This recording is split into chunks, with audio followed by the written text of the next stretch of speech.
Hey, what's going on, guys? It's me, Dr. Digital, and today we're going to be doing a top 5 on the most broken Tames in Ark Survival Ascended. Now, this is up into the Center's release. I could throw the Pyromane on this list, but I feel like it needs to be tested a little bit more on official PvP before I can put it on the list. So, once a couple of the extra DLC creatures come out, I'll definitely update the list. But this is the top 5 most overpowered dinos as of right now. So, number 5 is going to be the Argentavis. Now, it might seem kind of crazy to put the Argentavis on a top 5 OP Tames, but let's kind of dive into it, right? So, the Argentavis is a creature that you use essentially for the entire game. The second you get one, you use it, and basically only it for getting all of your resources. You use it to gather stone, metal, crystal, oil, flint, wood, thatch, everything. And this is because it is incredibly easy to get. It also has weight reductions, an insane weight pool, insane stamina. It also offers health and stamina regen when you consume a corpse, which just makes the RG an insanely powerful creature. Not only considering the fact that its saddle works as a smithy, but it's just with the weight reduction, how easy it is to get. You're essentially going to use an RG for everything in the game when it comes to gathering and harvesting. Now, another thing about RGs is they're actually really strong battle mounts. Now, they're definitely nowhere near as strong as a Giga, but for general PvP, they're pretty solid, especially since there's not any of the super crazy flyers out right now. The RG's honestly just overall amazing, and you can use it to, bring loot back from a raid, you can use it to farm, and you can use it as a general battle mount, and it's a really good creature. Alright, and for number 4, we have the Giga. Now, you could also replace this with a Karcha, which might even be a little bit more broken than a Giga just because of the stacking melee buff. But off rip, a Giga does even more damage than a Karcha, and it does a lot more than a Karcha. So you may be asking, why is it on the list? We know it's a hard to get tame, it's something that you get in the late game, so it should be as strong as it is. But I'm going to kind of put it into perspective of how good it actually is. So for meat runs, which is useful for just basically breeding, you're going to want to use the Giga. If you want leech blood, you're going to want to use the Giga. If you're going to want to get hide, you're going to want to use the Giga. Now, the Giga is obviously good at harvesting materials because it gets a lot of them and it can kill many things at once. But let's kind of put the Giga into perspective here. There is nothing on any of the maps that can rival a Giga in power. Now, that would make you think it's the most OP tame, but we have other spots we'll cover in a second here. But for PvP, you're going to want to use a Giga when you're either meat running, like an opposing tribe after a successful raid.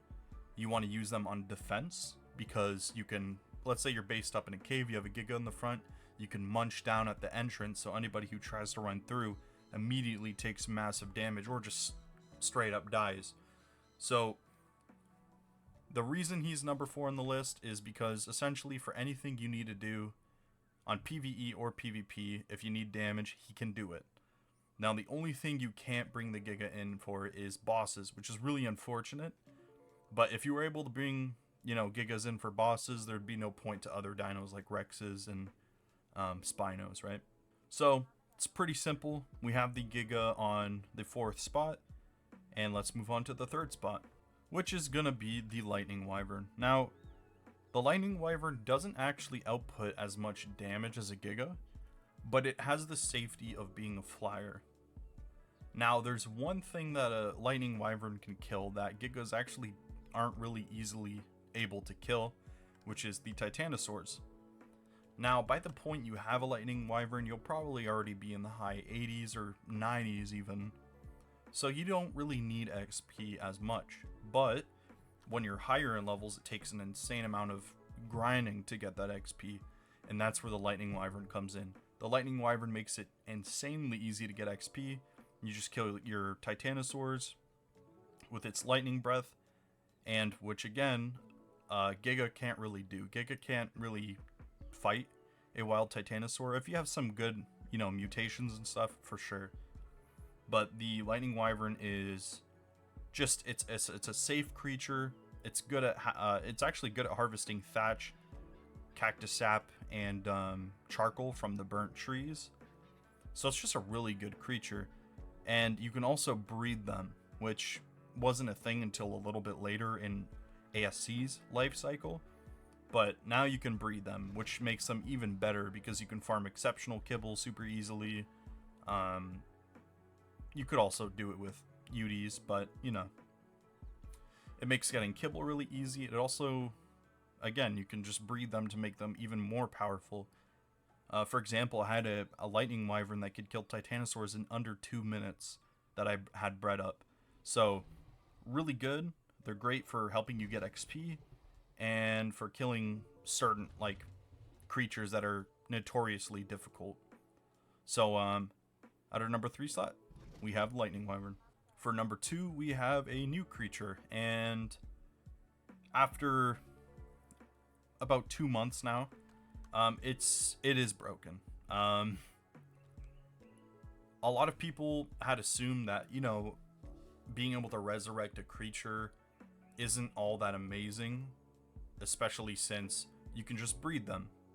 But that's where this guy comes in. So, little spoiler, but the number 1 spot is a Rhynionatha. You can't breed them.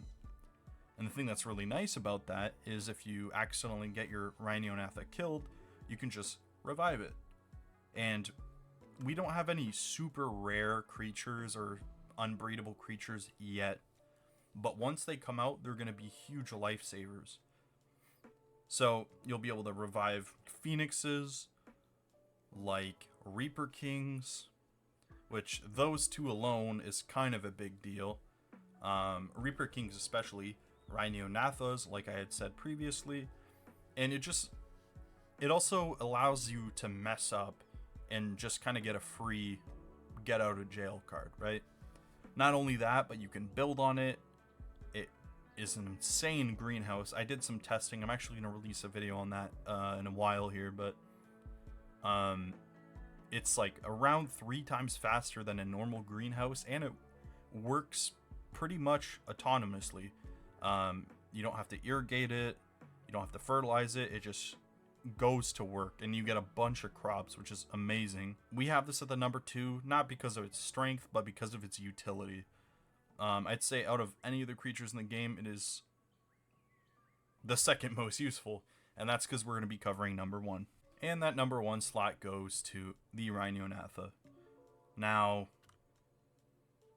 this thing keeps showing up in every video I make that covers good creatures and stuff, and it's the best creature in the game. It has good health, good weight, decent speed. It can carry structures and almost every single creature in the game, and its abilities include a basically turret, grenades that stun and slow enemies in place. You can taunt enemies, and you can give yourself resin armor, which makes you take essentially no damage, with a really good saddle. So not gonna really stick on this guy too much because it's pretty obvious why he's strong. And yeah, so I hope you guys enjoyed the list. If you guys think I should have put the Pyromane in instead of the RG, maybe let me know in the comments. You guys can debate about that. But yeah, I guess I'll see you in the next one. Peace out.